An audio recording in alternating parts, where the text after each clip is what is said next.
All right, welcome along to the RT Soccer Podcast. Raf Diallo here. We're on RT.ie, YouTube, Apple Podcasts, Spotify, and wherever you get your podcasts. We'll be looking ahead to the Ireland women's upcoming friendly against Zambia as the prep for next month's World Cup gathers pace. But first, we're going to react and reflect on the boys in Green's 2-1 defeat to Greece and the 3-0 win over Gibraltar in Euro 2024 qualifying. And to do that, I'm joined by former Ireland striker Stephen Elliott and former League of Ireland winning midfielder Alan Cawley. How are you both?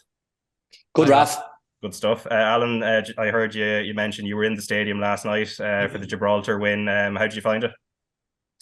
Yeah, it was still a bit of a hangover from Friday, I think, Raf. You know, obviously still bitterly disappointed with the result on Friday, the performance especially, and probably disappointed as well because I've been a big fan of Stephen in terms of wanting him to do well and supporting him, and felt he was the right one for the job when he got the job, and all those things, and obviously bringing young fellas through. But I just felt for the first time in his tenure, I've kind of gone from believing in him and what he's trying to do to feeling like he could be kind of hanging on by a bit of a thread after the game, because I just felt not so much, obviously it was disappointing to lose, but I just felt the performance and the manner in which we lost, I just felt it was very, very damaging for him, especially on Friday. And even the sense in the ground last night was, and I've noticed this over Stephen's time, he has a huge groundswell of support, especially in the stadium. You know, people really want to see him do well, and they want to see us kind of progress. But I just felt even last night, the general feeling amongst the public and a lot of people who would have supported him, that they're very much questioning where we're going now at the moment as well. So I didn't take much from the game itself. Obviously, it was a good win, but Gibraltar were an absolute shambles, Raf. I don't think you can take anything from it. And as I say, all the damage was done on Friday night. Yeah, let's listen to Stephen Kenny first before we delve into both games. So he's speaking to Tony O'Donoghue after the full-time whistle. It was a worry, I'm sure, for you coming up to the first half, because as long as you were banging down that door, it wasn't going to open. Well, that can happen, all right. I think it was just important to keep our composure and just, believe in ourselves and create a lot. We had a lot of shots in the game. We had 32 shots in the game, but thankfully, it was all about getting the first goal. We had a great chance in the first minute, for example, of the game that we didn't take. But once you got the first goal, it eases the tension and people can relax. And thankfully, we got two others. You did your business at half-time, though. You took off one of the centre halves, Mikey Johnson. I mean, when a substitution works like that, they always say it's a managerial masterstroke. But what, were you thinking about that in the week, about maybe changing the shape? Yeah, well, that's what a squad is for, and I think obviously Mikey came on Friday, and I think that's the reality. We're still disappointed about Friday, we know that, we feel that, we felt it, I think to lose that game, but it was important because you got a young squad, I think that they were disappointed, but it was important to respond in the right way, and of course we're expected to beat Gibraltar. They're the lowest season in the group, the expectations there, but it was the same scoreline as France and Holland, who both beat Gibraltar 3-0. We could have won by a lot more, we should have probably won by a lot more, but we didn't take some of the chances. But it was good that Adam Idah scored his first goal. That's a positive thing. Mikey Johnson scored his first goal, and Evan Ferguson scored his first competitive goal, so they were pluses. Is Evan Ferguson showing already that he's a player you can build a team around, because he can play as an out-and-out striker, he can play a bit deeper? Well, I think he's still learning about international football, and I think getting his first goal, that can only give you. He scored here in the friendly against Latvia, but that can only give you confidence as well. It's a good, great header, and Pauw coming in like that off the cross, and he finished it well. Nearly got a second header. So yeah, now listen, he's so young, still 18. And he has an exciting future.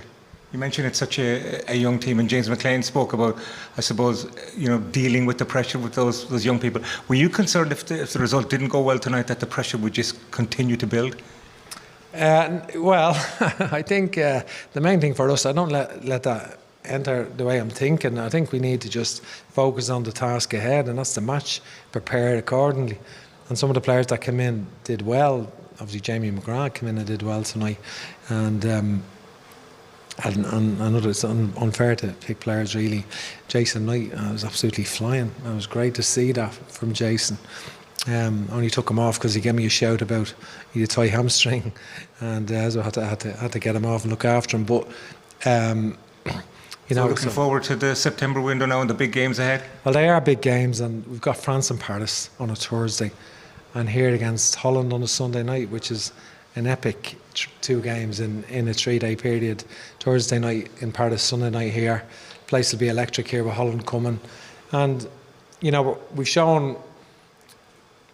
we've taken in Portugal, world-class team. We've drawn with them here, 2-1 over there. France 1-0. So the margins are tight, and anything is possible in regard, no matter who we play. That's the way I feel. But sometimes we make life difficult for ourselves at other times, and we haven't achieved a level of consistency that we need, and that's been an issue for us. Right, so that is Ireland manager Stephen Kenny speaking after the 3-0 win over Gibraltar. And Stephen Elliott, I mean, we were talking to Keith Tracy on the podcast last week, and he was saying that 6 points were a must, not an expectation, but a must in terms of, the margin of error in terms of trying to get, the second place in the group, which looked very unlikely when the draw was made initially, but that would be needed. 12 points from Greece and Gibraltar. That hasn't happened, at least in this window. From the possible 6, they've ended up with 3. So as Stephen Kenny said there's, an epic September coming up.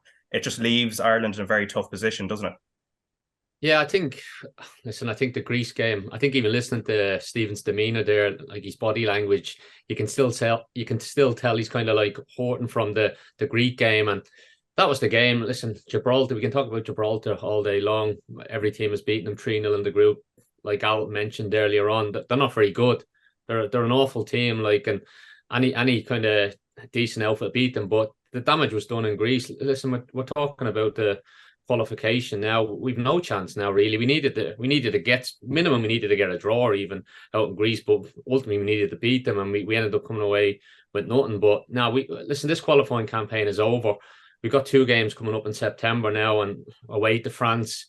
Listen, we can always say you've always got a chance, like kind of a fighter's chance, a punch, but we've no chance. We really have no chance. From what we've seen out of this football team, the way we've been playing in any kind of real test, like bar the few results we picked up against teams that we should be beating comfortably. I genuinely, listen, a little bit like Al, you're starting to feel a bit sorry for Stephen, because he went in there, listen, it was his dream job. League of Ireland manager, done unbelievable with Dundalk, kind of in Europe as well, gets the Ireland job. Do you know what I mean? The whole country are behind them. But ultimately, if you look at it, and you can mention the players, I know Liam Brady spoke about the quality of players during the week, but listen, you got to feed wherever squad of players you have with confidence. And I'm not sure whether the players are fully, I know they come out and say they are fully behind them, but they don't look like they're playing. Like, for example, going back to the Greece game, how long did we had kind of, was it 2 weeks with the squad before we played that game? And the way we performed on the evening, it looked like we didn't know what we were doing, what way we were trying to play. The players looked tired and sluggish, and yeah, it was a real disappointment. And ultimately, it's kind of been the nail in the coffin for this campaign. And regarding the kind of the national team going forward, whether Stephen's still going to be in charge, that's not up to me. It's not up to us. But we kind of watch and see what happens. But no, I think the damage was done on Friday, and it's a real shame, because we all support Ireland. We all want Ireland to do well. We want the Aviva Lansdowne buzzing for the big games. Holland coming here now in September. You want it, but it's just very hard. It's very hard to lift it, because it's basically there's a really high chance that these games are going to be pointless. And to be saying that at this stage already, it's just really disappointing. And again, no matter the quality in the squad, we have to be able to performing better than what we have been shown. But it's just disappointment. Again, it's just from an Irish fan, I know there was 40,000 odd there. I don't know whether that was because I think some people were able to buy tickets for regarding the Holland game as well. They kind of came in a package, but now it was I don't know. It's very low times for Irish football at the moment. Something needs to change. And listen, that from deep within, not just the national team, we gotta do something to change the way football is seen in our country, because at the moment we're just going one way. We only have to look.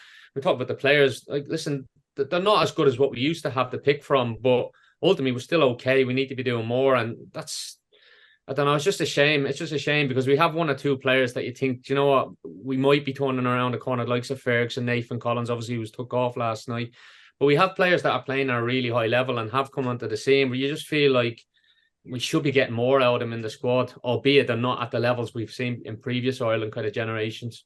Yeah, because Alan, I mean, with all due respect to France and March, I think that was always going to be seen as more of a free hit, and there was a lot of focus on this June window, and also just Euro 2024 as the qualifying campaign as a whole, in terms of the progression Stephen Kenny's team would make over a 3-year period. So, you know, it's 5 wins in 24 competitive games overall during his tenure. So what's your takeaway from how this squad and I suppose the management team together have either developed or progressed over that time period, and where I suppose Irish football is at least at senior men's level? Yeah, I think off the back of the weekend and the camp just gone, I think it is at a low ebb, and there's a lot of disappointed people out there because, as you say, Raf, the first couple of years we totally understood. Obviously, there was COVID and unprecedented circumstances, and we allowed a little bit for that. Obviously, you had to, and there was a lot of excuses around kind of, genuine cases, where there was injuries and all sorts of things going on out of Stephen's control. Plus the fact that any knowledgeable football fan or Irish people who were involved in football in this country knew that Stephen was working off a very low base. So you were almost allowing him that time to build, because we were obviously trying to bring in a lot of new players. And I was very much of that view. Now we're at the case where he's 3 years into the job. This is the campaign. I've said all along that we need to see some sort of results or progress or whatever phrase you want to put on it. Obviously, when the draw was made, of course, the draw was going to be very, very difficult, and people weren't expecting us to top a group or finish second because of the opposition we were going up against. But we definitely were expecting that we'd be some sort of competitive in the group and in the mix. Now, the way the games have fallen, obviously Greece coming up second, and as you say, the first game was a free hit with Greece coming up second. That's just unfortunate for Stephen, because this was always going to be the pivotal game in the group. And sometimes your pivotal game might come 3, 4, 5 games into a group, where obviously it came as the second one. And the build up around it, the preparation, 10 days, 2 weeks together, everybody was building up that it was going to be this massive game and huge game, which it was. And if we had any realistic hopes or expectation to try and be competitive in the group, we had to beat Greece. Now, that wasn't a case of us thinking we were going to go over there and beat Greece. We have no divine right to beat anyone. When you look at the teams that we've beaten competitively, Azerbaijan, Luxembourg, Armenia, these are the type of standard of teams that we're beaten. So we were never going to rock up and beat any top team, and Greece are kind of similar rankings to us, three lower. So it was always going to be a difficult tie. But the one thing I expected, that we'd go over there and give a good account of ourselves and a very good showing and possibly a good performance. And if we did play well, we might get a victory or get a draw. But it just feels, because it was so bad, that, as Stephen said, we're almost out of the group already before it starts.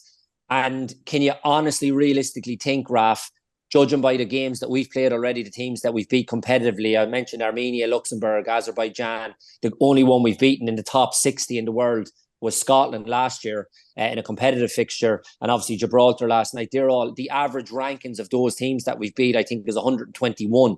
So does that give you any hope in a campaign in 6 weeks' time or 8 weeks' time, whatever it is, that we're going to beat the likes of Netherlands and France and get ourselves back into the group?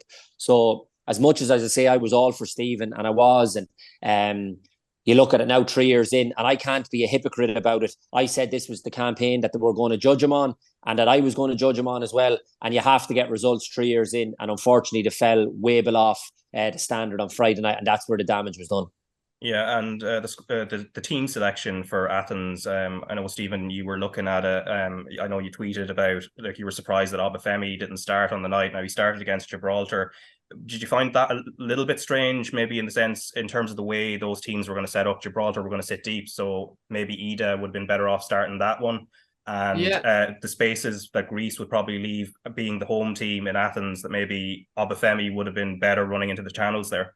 The thing for me about Obafemi is, listen, I know we played last night. He wasn't outstanding last night, but regarding the Greek game, you're going over to Greece and you're looking for that little kind of boost, a little bit of energy up there, and somebody that can do something a little bit different. And you go back over Stephen's reign, and it wasn't so long ago, we were before Evan Ferguson busted onto the scene, we were talking about Troy Parrott and Obafemi being this kind of partnership, and they linked up so well, like in the Scotland game, and do you know what I mean? They're looking sharp and they're playing well, and you're thinking, this is us going forward. And then you look at when I seen the starting lineup for Evan Ferguson, listen, I understand Ferguson, he's been phenomenal this year, and he's probably the first name in the team sheet at the moment, scoring goals in the Premier League. he's doing great. He's basically carrying the nation on his shoulders a little bit. That's the way it seemed a little bit in recent times. But when I seen Adam Ida start, and I was just very surprised. Listen, regarding Ida, when I watch him play, listen, with all due respect to him, I don't see an international player there at the moment. Like, I don't know what age he's 22, 23, and he's obviously Stephen had him with the 21s, and he's obviously done well from there. But he seems to have shown a lot of faith in him. And when I'm watching him play for Ireland, I don't see if he brings to the party. I look at even Troy Parra. I know Troy Parra hasn't he struggled with injuries this year, but I like the way Troy plays. He kind of gets on the ball. He looks like an international player. He could be an international player. And if any criticism of Troy, he needs to get in the box more and try and kind of score some more goals, because I know he has the capabilities of doing that. But I just felt that was a poor selection. And regarding Obafemi, I just think he's got that. Going back to Obafemi, he had energy, and I think he could have been a good kind of in that Greece game, just a good option for like defenders to hit as well. Do you know what I mean? A bit of something, a bit of a spark. Whereas we had nothing in Athens. It was just like you're watching it, and it was actually painful to watch. Like, you were just watching it, and the lads looked tired. Like, even I go as far, I mentioned this before there on the weekend on the radio, Matt Doherty, the fact that he went and got himself sent off in the 92nd minute stupidly, and it was a blatant red card, and that to me tells you a lot about how the players are feeling. I know players can come out and speak and say, yeah, we're fully behind the manager, with this, with that. They're not going to say anything else. Do you know what I mean? That's what they're going to say. I think actions speak louder than words. And the fact that Matt Doherty went and got himself, experienced player, got himself sent off, tells me a lot of what the feeling is amongst the group. It's a real like subconscious feeling down. We don't know what we're doing. And honestly, it's very bleak at the minute, and it's very hard to be positive about anything. Yeah, and Alan, a little bit further back in the midfield, and I wanted to just get your take on that. In Athens itself, and we might touch a little bit on Gibraltar and the system as well, especially in the second half. But in Greece itself, the midfield seemed somewhat non-existent, and there were a couple of players who were somewhat anonymous. So could you maybe just talk us through what the issue was there in terms of midfield balance? Yeah, the one that's disappointed me most of all in the camp is Josh Cullen in the two games, and even watching him last night. And that game is an easy game for a midfielder, especially a deep lying midfielder. No pressure on you whatsoever. They're just camped on the edge of their box. You're the one picking the ball up off centre halves and starting the attacks. And he was given the ball away left, right, and centre in the first half under no pressure whatsoever. And the reason I'd be most disappointed with him is because he's the one that's playing every week in a good Burnley team that's just got promoted under a good manager with company, and he's stepping up to the Premier League. And there's been a lot of talk about Josh, and Stephen again has put a lot of faith in him, and he has done quite well in the games. But I just felt in this camp, and as you say, the most important game, whatever about last night, the most important game was Friday, and it was non-existent. Him and Malumbi, both of them, especially as well in the sense that what they can be good at, particularly Malumbi, is his energy that he brings and getting around the pitch. They looked even devoid of that, is that they were, and I know they haven't played in 6 weeks, and that's been labelled at a lot of the stuff, but a lot of the countries haven't played in 6 weeks, so I don't think that was an excuse, and I don't think we can use that as an excuse either, because they had the preparation and the build-up, which was quite good. Obviously going away for 10 days, getting the players together, all that stuff we had heard. Stephen delighted with the camp, all the buzzwords that was coming out of it was that it was all very positive. So then to rock up in the performance that they did, and particularly him, you mentioned the midfielder, I was most disappointed with that because of the reason that he's playing every week, Raf, and I would have just expect so much more. And then to broaden out the argument, obviously Stephen mentioned Ida as a forward player. I don't know, has Stephen over-egged it here with some of the players as well? Because I know Liam Brady made the comments last week. I think that was more in defence of Stephen rather than being critical of the players, to be fair to Liam. He was kind of saying in his time that of all the managers that he has seen, they've all had a better crop of players than what Stephen has to pick from. So I don't know, has Stephen over-egged it as well, in the sense that you go through all these players at the moment who we're all hearing the potential and they're this and they're that. They're all struggling to play at their clubs, Raf. So in one sense, we can be critical of Stephen, and as we have been in the early part of the discussion, but then the argument goes across to the players. And I think between the manager, obviously struggling at the moment, and then what he's picking from, I think it's a combination of things as well. But the manager will always pay the price. Obviously, he's the one with his head on the chopping block. The buck stops with him, if you like. But I just think a couple of them haven't really shown up in this campaign as well. And whatever about lads who were in and out and not playing regularly, the likes of Cullen, there was no excuse for him, and I thought he was bitterly disappointing in the two games. Yeah, let's listen to, because you've both mentioned the Liam Brady clip. Let's listen to that first before we talk about the system and maybe little tweaks and changes that could be made there. I know we haven't got the players there. This is the worst group of players that any manager has had in my lifetime. The worst group? In my lifetime, yeah. You go through all the managers. That Martin would be widely O'Neill, accepted. Mick McCarthy, Steve Staunton, Jack Charlton. They all are better players than Stephen's got at the moment. But somehow you've got to mould them into a team that gets you a result here and there. We haven't done that, you know. That was Liam Brady. Like, we're going to play another clip as well, because obviously it was a kind of a momentous day for him, and I suppose for those of us who grew up with the panel as well last night. But in regards to what he said there, Stephen, I know you mentioned it earlier, and you kind of echoed the same point after last night's game as well, in terms of the quality of players available. But there isn't really anybody outside the squad. Like, I mean, there were periods before where I suppose there was, like, Wes Hoolan wasn't being called up by Trapattoni. You go back to Andy Reid before that. There was always players sort of outside the camp maybe that you could point to who could be brought in, but that doesn't really seem to exist now.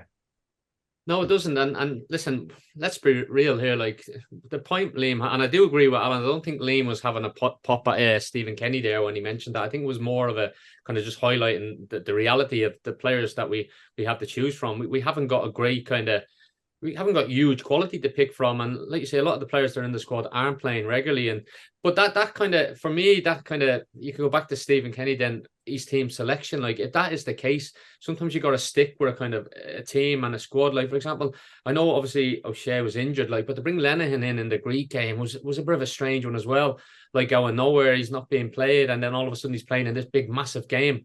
And let's be honest, there was an issue down that side of the defence. There was a big channel there, and you got like, if you haven't got a great squad of players, you're better off having a small unit that play regularly and know each other's game. And that's where I thought the whole point of that 2 weeks was away, like out in Turkey, England for 4 days, building that kind of, working on a formation, continuing on from that performance against France. And like, obviously Smallbone came in, and nothing against Smallbone, he's a young player, he's done well at Stoke and that, but he looked lost out there. Like, there's a big difference, and maybe Stephen didn't realise that as much when he first took it. There's a big difference of being playing in the 21s internationals to going on and then playing in that senior level football where results results really matter. Like, the 21s is great for developing players, and listen, we've done all right with the 21s young lads playing against other young lads, but when you come in to a senior setup, you have to be ready for it, otherwise you're going to get performances like what we've seen. And I do think maybe Stephen did underestimate, like, previous managers as well. Some of the stuff he came out with at the start of his kind of,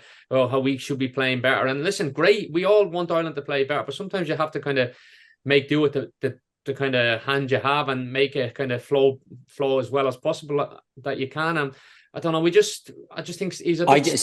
Stephen, sorry, I think that's a good point as well. When you look back, when you look back at some of the comments Stephen made initially, and I know his intentions were good about the way we're going to play and we're going to do this and we're going to do that, he talked up a really big game.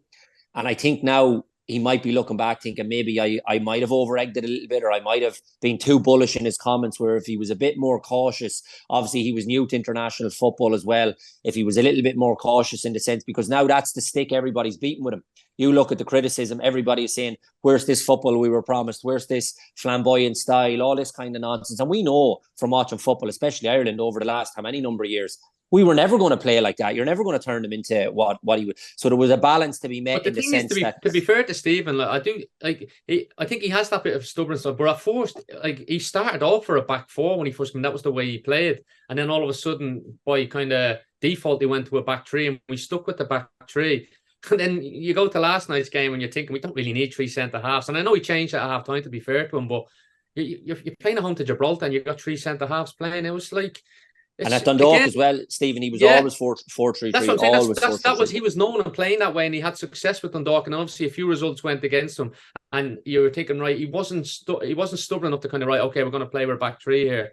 And then he continued on, like, obviously Anthony Barry was there, probably helped him a little bit when he was around with that formation. But you look at it now, and it does, listen, I'm not coming on here saying Stephen hasn't got a clue tactically. I've spoke with Stephen before. I know he's a genuine football man and he loves the game and he analyses football very closely in teams. But if you're watching that and you're sometimes questioning, going, what is his thoughts on it? Like, obviously you got Keith Andrews in there, where obviously John O'Shea has gone in there now, and listen, John's only in there not so long, but I would say there's been a lot of turnover of staff as well behind the scenes. That can't have been helping things like behind the scene, I don't think, because you've got 3 years like an international. I always remember when I was international club, there was a real togetherness there, bond with the players and the squad, and a kind of a group of like management staff and the players, and you grow over kind of periods and kind of catch ups and different campaigns. But it's been a lot of change there, and again, there's just been no kind of stability there. The only stability has been kind of poor results, and ultimately that's where we're at. And listen, as well as we wanted Stephen to do, and it'd be great if we, like Alan mentioned there, go and play this magnificent style of football, we have to kind of realize the players we have, and we played into teams' hands at times, and I don't know, maybe it's just a little bit naive or something regarding the international side of things. But I'm sure Stephen is gonna, whatever, if he does stay on in the job, or if he has to step down, I'm not sure. I'm sure he's gonna learn from this. It doesn't kind of define him. I think as a manager and a coach, you're probably looking at things and you're learning all the way. And it so happens that he's managed to kind of earn the right to manage the biggest team in our country, like the national team, and he deserved that opportunity for all the work he'd done beforehand. But maybe at this moment in time, it just seems like it's been a little bit step too far from, because the results are going to tell you that no matter what the squad is, because we still have a squad of players there that if you set them up correctly and you get that little bit of kind of continuity there with them, you can go and put in better performances and have a bit of an identity. We don't really have an identity, and that's the big problem. And like Alan mentioned there, he did say a lot at the start of his campaign that he was going to create this identity and this flamboyance. And I think that's what people are starting to get a little bit kind of, where's this coming from? And do we give him another campaign to kind of get going again? And listen, like I say, 21s is for development players. We need results. So you only have to look at Scotland there now, flying at the moment. And we beat them not so long ago. And to be fair to Stephen, that was Stephen's team that beat them. But why haven't we kicked on from that result? Whereas you look at Scotland there, going out and beating Norway away, not really great performance, but they had an identity. They knew what they were about, made changes at the right time, the manager, and they get the result. And we just seem like we're so far off at the moment. It's so frustrating as an Irish fan. Yeah, and the identity question, Alan, is actually kind of an interesting one, because we know with the likes of Spain and the Netherlands, like going back over decades and over generations, there's an identity that comes from the ground up. And I don't know, maybe for Stephen Kenny, it's a harder thing to do it from the top down in that way, because it's certainly not necessary. Maybe it's changing now in terms of the youth teams and things, but that takes a while to go from the ground up. And obviously we've been talking about like investment that the FAI are looking to do in facilities and things like that. Like they're looking for 863 million, but there's a lot of work to do, and he's only got that one job at the top of the senior team. Yeah, exactly, Raf. And those countries you mentioned, culturally, that's the way they've always been brought up over a lifetime. We've been brought up with kick and rush, if you like, to coin a phrase. And obviously all the changes in terms of the lack of industry, if you like, in this country has made things so much difficult, and we are way behind in terms of other European nations. We all know that. Hence why the FAI are coming out last week with that document and looking for that investment that you said, because football, not only on the pitch in terms of the international team, but off the pitch as well, is very much at a low ebb and very much starting from scratch in terms of the national academies and all that. And all that stuff is a wider argument. And then you could argue Stephen's thrown into the mix, and is he unfortunate that this is the time that he took over Irish football? But then you could argue, if we were riding high as a top nation, would he be in the mix to get the job? We don't know. But I don't think he can look back, if he was to end the campaign in defeat, if you like, and we don't qualify, which it very much looks like that at the moment. I don't think he can look back, Raf, and say he hasn't been given a chance or he's been treated harshly. He's had every chance. He's had every opportunity. We've all wanted him to succeed. We've all wanted him to well. We understood what he was trying to do, as I said, the first 18 months, 2 years, whatever the case may be. But I still go back to it. He's 3 years into the job now, and this was the campaign that we needed to see something. Give us hope, give us a bit of life, give us a bit of energy in the campaign, that we're still at September, October, in with a squeak. And it just feels like the second game into it. And again, I go back to it, not just because of the result, but because of the performance. I could have lived with it. If we went out to Greece the other night, for all the reasons that we've already stated of where we're at as a nation, what he's trying to do, where we are in the rankings, the body of evidence of teams that we've beaten. So we have no divine right to go to Greece and win. And I would have lived with no problem had we gone over to Greece, given a good account of ourselves, and maybe come up a little bit short, but we played really well and we were unlucky. And that's not saying we want to see moral victories, but if we were seeing something that you could say, oh, well, they're progressing still, things are on the right track still, they were unlucky in the game. But because it was so bad, and as Stephen said, you had 2 weeks to prepare, it looked like lads who had just met up for the first time, a lack of plan, lack of strategy, all those kind of things. We were out with it by Gus Poyet. And I think that's what's so damaging for Stephen. And here we are, as I said, well, it's 3 games now after last night into the campaign, and it almost feels it's over already. Yeah, and Stephen, I mean, the system as well, just to go back to, you mentioned the Gibraltar game and how, there was the continuity of playing 3 at the back against Gibraltar, and maybe, there hasn't really been a move until half-time to an alternative system like a 4-3-3, which is more or less what they moved to in the second half, and things looked a little bit better on that front against that level of opposition. But do you think Mikey Johnston's emergence as a sort of natural winger, and then, say, Chidozie Ogbene, whenever he's back from injury as well, does allow for that option now for Stephen Kenny? Yeah, I think on Mikey Johnston, he came on last night. He probably, in hindsight, he probably should have started the game. But I think what he did do last night, he created a spark. He wants to get on the ball and he wants to get at defenders. And he's done all right in the games he's played. He obviously had a little cameo as well on Friday. But he's the type of player that you think we don't have many players like that. I'm not going to say like he reminds me a little bit of Aidan McGeady. Now, I'm not saying he's going to be as good as Aidan McGeady because that's putting a lot of pressure on his shoulders, obviously with the Celtic link as well. But he did change the game for us, I think, last night. I think he just gave us that little bit more kind of onus to get forward and few more bodies in attack. And listen, I don't want to go too deeply into the Gibraltar game. Stephen should have probably recognised that we could have started with a bit more of an attacking kind of mindset last night. And ultimately, to be fair to him, he did change. You can only judge him on merit, and he did change at half time, and we got the result. Listen, we were always going to win that game. But now there's players there. Obviously, Ogbene, he missed this campaign. He was to come in. Another player is Manning. Like he's somebody that's done really well, and he's kind of he's not really had much of a look in it over his whole time in charge. And that's a position down that left side where you think a position could open up. And I would probably like to see him over the course, if he continues performing like in the UK, to kind of get him in and around the squad to see what he can offer, because he's done really well over the past 2 years, and for whatever reason his face hasn't really fit in with Stephen Kenny. Yeah, and also James McLean, Alan. I mean, a momentous night for him last night in terms of joining what is a very select group of people who've played 100 times for Ireland, but also he was left out of the starting lineup against Greece. And Callum O'Dowda, of course, he gave away the penalty, but also didn't perform particularly well. So was there an argument as well that McLean, maybe, were you surprised he maybe didn't start in Greece, given sort of his experience?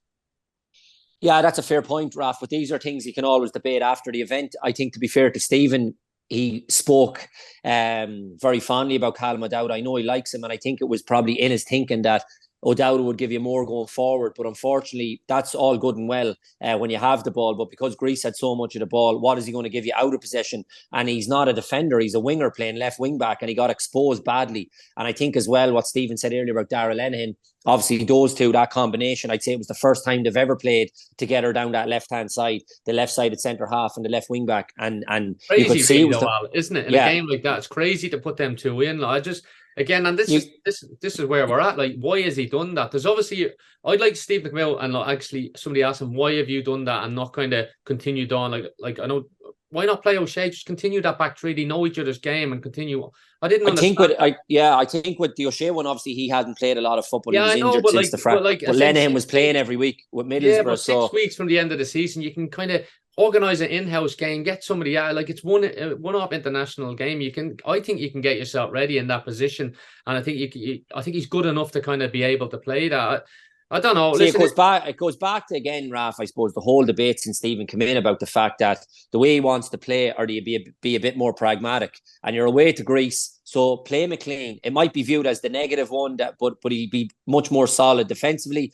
But then you could argue Stephen's thinking we need to go to Greece and win, and O'Dowda might give you more going forward. Now, obviously, we've all seen what happened, and O'Dowda gets exposed. So it goes back to that wider debate again. Does Stephen, and this is where I think Stephen has fallen down a little bit, that you don't have to be like this kind of one way, all out kind of lovely fancy football. There's a balance to me, man. When you defend, you defend. When you have the ball, you go out and play. And I think that's where we look so open at times. As well, Al, I think managers, the likes of Gus Poyet, experienced manager managing the Premier League. Spot that. Do you know what I mean? These guys aren't stupid. Them and their staff are watching Ireland play, and they're thinking, right, we can hurt them there. It's like you have to be real. Like, you can't just go, yeah, like, hello, yeah, we're going to play like this and not worry about the opposition. Like, for me, O'Dowda shouldn't have played. Like, listen, James McLean, he's been a phenomenal servant to Irish football. Like, in hindsight, yeah, he probably should have played the game, but it's just crazy. Like, I just feel like we've been making it so easy for oppositions to play against us, and then we don't have that plan B, because it's like, and it's all like, you do need a plan B. And listen, people that say when you're somebody like Ireland, it's different if you're like a great football team like Man City or the old Barcelona team. This is the way we're going to play, bang, bang, bang, and we continue to go. We're going to continue to play like that, because we don't have the players to continue to do. You got to find a nice kind of in between area where you can, you know what, we can do that when we have the ball, and we just haven't. Stephen hasn't been able to manage being able to kind of get that right in his whole time. And if anything, as bad as I say, it looks like we've gotten worse. It looks like we've genuinely gotten worse while he's been manager, and that's really, really disappointing. Yeah, and I suppose the frustrating thing, Alan, is the fact that, you know, when the draw was made initially, there was a sense France would top the group. The Netherlands did quite well in the World Cup, getting to a quarterfinals. They've changed manager since, though, and under Ronald Koeman, they've looked very, very shaky, especially the evidence of those Nations League, you know, the Nations League semi-final, and then the third place playoff that they lost to Italy on Sunday. And then on top of that, the 4-0 defeat to France back in March as well. So there's probably a little bit of it feels maybe like a little bit of a missed opportunity, because the Dutch are not great shakes. I know maybe they would probably say the same about us as well, but they're not at the peak that they sometimes are. And there was maybe a little glimmer of hope there. Yeah, 100%, Raf. That's what makes it all the more frustrating, because what you need to do is just stay in the game and stay in the campaign. And that was always going to come down to the Greece game to give us the chance against the Netherlands and France in the kind of one-off matches, or a kind of almost like a shootout with them. And we always thought, as we know, France, obviously the quality they have, fair enough if they're going to go on and top the group, and it would be really asking a lot for us to pick up anything in those games. But we always felt maybe against the Netherlands we'd have a squeak, and we'd have even more of a squeak now, as you say, because of the current run of form they're in. But that almost feels redundant now, because we've lost to Greece. You know, and that's the frustrating thing. That adds to the frustration, because Greece rubbing their hands together more than those have to be. They'll be taking. Do you know what? We've gave France a tough game there last night. We can go and beat Holland, whereas I reckon these other nations at the moment look at us as if we're like kind of, I wouldn't say as bad as Gibraltar, but like the likes, another way we used to look at Latvia and Lithuania, like Liechtenstein over the years. I think other countries and nations probably look at us like that a little bit now. That's the reality. Like, and I know you can mention the players we have that, like Ferguson coming through, but I reckon other countries are genuinely looking at us thinking we don't really have to worry about Ireland too much anymore, because we are always competitive in games, always competitive in games. At the moment, we are just we're easy. We're so easy to play against them. We've become a country there where I don't think countries give us that much respect anymore. Genuinely, I think that the better football teams just look at us and think, oh, that'll be an easy game, which is dreadful, really, and we need to do something to change it. Yeah, Alan, just on that as well, because I saw also, like, you were tweeting about you know, Croatia's midfield, and you know, any country would want a midfield of that, and like we've just been talking about the Irish midfield as well. So there's a sense maybe that even compared to maybe 20 years ago, where we were very, very competitive, we have dropped off. Yeah, of course. Sure, the evidence is there, you know, and I always knew there was going to be some sort of a drop off, because where Stephen was starting from, and we don't have the players playing at the elite level or Premier League, and a lot of the players that we have, unfortunately, are struggling at Championship level and wherever they can get game time, and they're all struggling for game time, as we know. So, of course, naturally enough, there's going to be a drop off, but that makes it all the more maybe the balance to be met in terms of being a more pragmatic approach, because we don't kind of have, as I say, the game that maybe Stephen, and I know what Stephen wants, and I know how he sees the game and the ideal in his head about how the game should be played. But that's one thing with Dundalk at a League of Ireland level, to transfer that same idealism into an international football with a country who we've only beaten 5 teams in 24 competitive games, coming off kind of a poor enough record to try and translate what his ideal of the game is onto those international players who are struggling for game time at their clubs, into getting results at international football. And that's where he's been found wanting, and it's been a major struggle for him. And as I said, maybe he did talk it up too much at the start, and we're seeing that now, and we're seeing the fruits of it. And then the wider thing is, Raf, we're seeing this is the chickens coming home to roost in the sense of all the lack of investment, all the stuff that we haven't done in the last 20, 25 years. And that's why we're left with lads as well, not making their way, if you like, at Premier League level. And that's only going to get harder. Hence why we have the academy structures and all that stuff that we're starting now. But that stuff should have been started 25 years ago. Like, that's why, as I say, the stuff that's starting now is going to take another 15 years before we see the fruits of it, maybe 10, 15 years. Stephen will be long gone. There could be 3 or 4 or 5 different managers in that period. But we are at a really low ebb at the moment.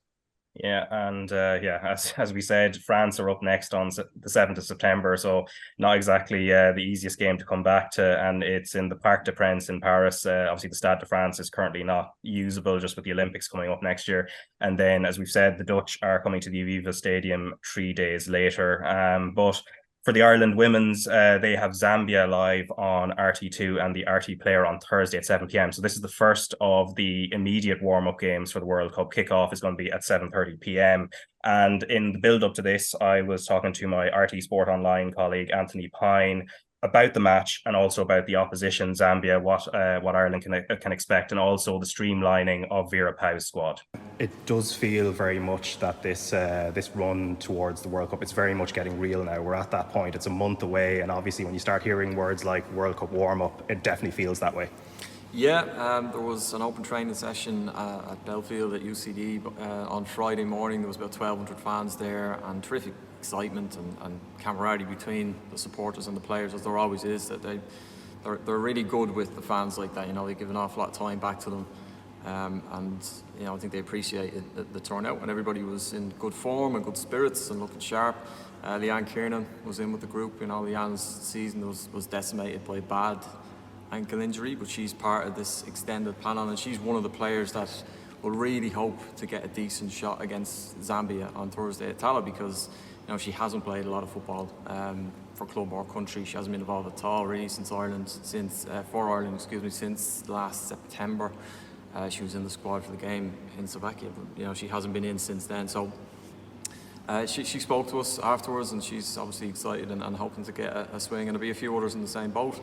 But you know, time is obviously running out for a lot of these players now. That the official squad will be named on Thursday week, so that's the 29th of June. That the 23-player squad plus 3 backup players will be allowed to travel to Australia in case of injury or illness or late dropout. So yeah, it is absolutely all getting real, and I think the game against Zambia will be informative. You know, I think we will see Leanne Kiernan, for example, and probably 1 or 2 others.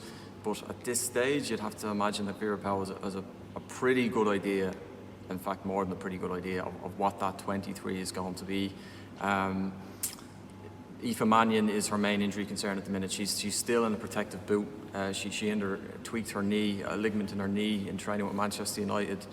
But they're giving her every chance. They're saying that she's certainly not ruled out. It's precautionary at the minute. That's the only reason that she's not in. They're taking their time with her. And that would obviously suggest that she's definitely one that looks a shoo-in to be on the plane, as long as she's fit. So we will await any updates on that. And obviously, from her point of view, you know, she'll hope that recovery goes well. She's staying with the club at the minute to recuperate and help her rehabilitation. Katie McCabe joins the camp today. She's a little later coming in because of her Arsenal commitments. She needed a little extra time off. Megan Campbell is also coming into the group today. And the US-based players, Marissa Shiva, Denise O'Sullivan, Sinead Farley, they will join on the 26th, so after the Zambia game. They won't be involved in the Zambia game, but they will come into camp afterwards, because they are currently playing in the NWSL. That season is ongoing, so they're playing with their clubs at the minute, and will join a little bit later. So everybody's coming in dribs and drabs, but they're all in good form.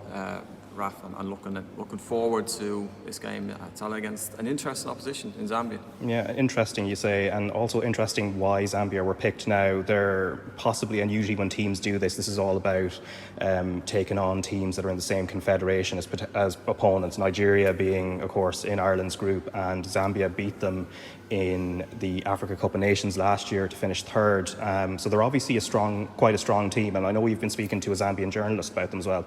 Yeah, I mean, I got some insight into Zambia. I have a piece up today.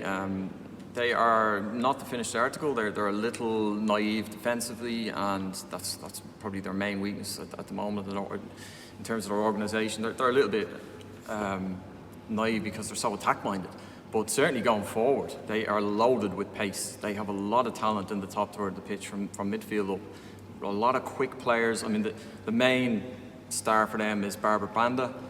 She's their captain and their striker. She's playing in China at the minute in the Chinese Super League with Shanghai Shengri and scoring a lot of goals. And she is attracting interest from Europe. And I think she will end up in one of the big clubs in Europe sooner rather than later. Like, she's already turned heads at the Olympic Games.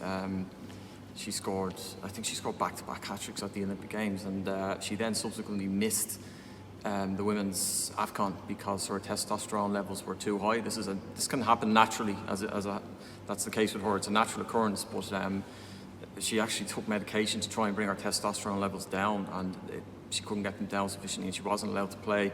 Now, she did come back into the fold subsequently, and she has been given the green light to play in the World Cup. They have qualified for the World Cup. They will be there.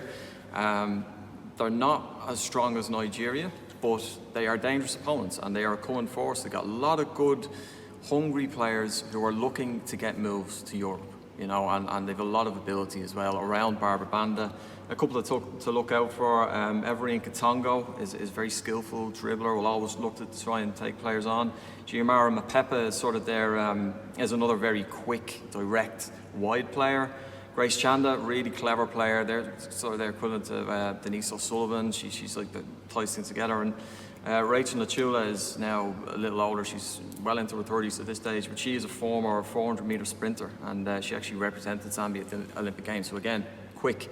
You know, they have tons of pace, and they should be exciting to watch. So it's a good test. It's a good test for Ireland. It's a sellout again at Tallaght Stadium, and you know, none of these games are walks in the park. Like, the stakes are high. Like, everybody wants to impress the manager. Nobody's going to be counting their chickens in terms of being on the plane. And there's a lot of players in the Ireland squad who are probably think I have a chance. You know, obviously she can't bring everybody, but there's a lot that are sort of, well, I might be. And particularly if, I think Aoife Manuel will be okay, but if she wasn't, that would open the door to maybe 3 or 4 others who would think, well, if she's not gone, I should be next. I mean, so, you know, it will be an interesting night. It'll be an interesting night, and it'll be a tough game for them, I think. Yeah, as you said, the squad selection, it's the 29th of this month, and so a week after this Zambia game, which is obviously going to be very informative. But as you said, there are about 4 or 5 players who would feel they have a shot at making this World Cup squad.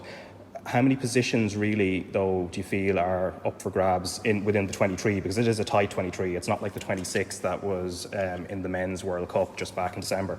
One of the things that happened in the doubleheader against the USA, it's a significant thing really, is that Heather Pyne was switched from playing as a lone attacker to a right back. And that switch was very successful because she looked far more comfortable in that position. And it played to her strength. She's a strong runner, she's a good defender, and she's a brilliant engine. Like, she's a fantastic stamina. So she was able to get up and down all night in both games. She was really it's the best I've seen her actually in a long time playing for Ireland. I thought she was starting to really struggle as a lone striker because I don't think she's very good with her back to goal. It's much more comfortable when the pitch is in front of her, and so she was excellent. That meant that Kira Carusa played the lone striker for her. She was also excellent. You know, she is someone who's good with her back to goal and can hold the ball up and bring other players into play. And then obviously Sinead Farley coming into the team. She's a quality player. Now she hasn't played a lot of football. She's only played 45 minutes. Sorry, what did she play for Ireland? The game against the US, I think about an hour. That's all she played. But she's going. I mean, she will be there. Like, so there's a knock-on, there's a chain reaction with these players who've come in all around the pitch, like in all parts of the pitch, up front, midfield, and now at the back, because I think Heather Pyne, I would be very surprised if she doesn't start right back against Australia. So that's bad news for, say, the likes of Anya Gorman, and there's 3 or 4 in nearly every part of the pitch who are scrambling to try and get in there. You know, Jamie Finn but they are, the likes of them are also quite versatile. So, you know, Lucy Quinn wasn't even in the squad initially for the USA games because Megan Campbell kind of forced her out, and Megan pulled out late. Lucy came in. She was the player of the match against the USA in the second game. So it's difficult. It's a difficult one to call. Like, I mean, I think Vera Pauw will have a fair idea, but you certainly wouldn't envy her. Like, it's tough, and she's already had to make a lot of calls ahead of this camp. There's 31 players in this camp, so she's already had to trim it down and anyone who's not in this camp now knows that they're not going. So she's already had to disappoint a lot of players, and this is where it gets even more tougher for her, because there's everybody that's there will have a case to say they should be going and deserve to be going, but of course you can't all go. So we'll have to wait and see what happens Thursday week. And that is Anthony Pyne discussing the Ireland women's national team at the first warm-up game, which is Thursday, as I said, on RT2 and the RT Player. Kick-off at 7 p.m. And then France will be next on the 6th of July, and then Colombia on the 14th, after the team have already arrived in Australia. And it's all getting fairly exciting on that front. And then there are results domestically in the Avenir Sports All-Ireland Cup. So this is where the women's Premier Division teams and the teams from up north have combined into a tournament, which is really important just to give game time when all the focus is going to be on international games. In Group A, Linfield lost 1-0 to Galway United, and then Shelbourne beat Athlone Town 4-1 away, and Jeff Stapleton's moving on to a Women's Super League side from the 1st of July, and that was confirmed today. And then in Group B, Shamrock Rovers beat Peamount 2-1. Glentoran and Wexford drew 1-1.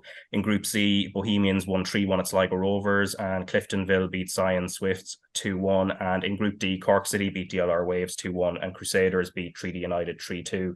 And this weekend, this Friday, we have got Bohemians and Shamrock Rovers live on RT2 and the RT Player on Friday from 7:35. And Alan, I suppose your thoughts, the League of Ireland sort of it's at its midway point at this stage, and Shamrock Rovers were quite shaky at different times, and yet you look at the table and they've got a fairly healthy gap before a huge weekend where they have the derby, but then they've Derry City on Monday.